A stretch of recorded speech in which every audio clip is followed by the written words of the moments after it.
बोपारीगुड़ा आदर्श विद्यालय वार्षिकोत्सव जोगदे कोरापुट विधायक रघुराम माछ।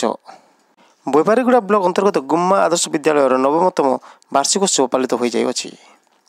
यह कार्यक्रम में मुख्य अतिथि भाव कोरापुट विधायक रघुराम माछ जोग देइतिबा बेले मुख्य वक्ता भाव विक्रमदेव विश्वविद्यालय सहकारी अध्यापक मनोरंजन प्रधान उपस्थित थे।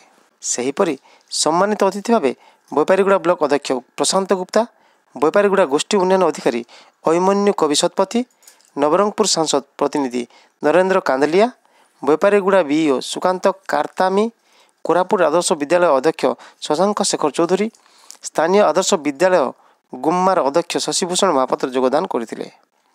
यह अवसर में अतिथि द्वारा कृति छात्र छात्री को पुरस्कार प्रदान करा।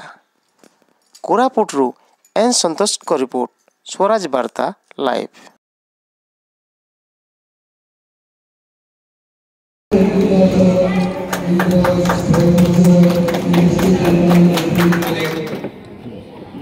मुझे सरकारी टीचर भाव अपॉइंटमेंट इंजीनियरिंग पास है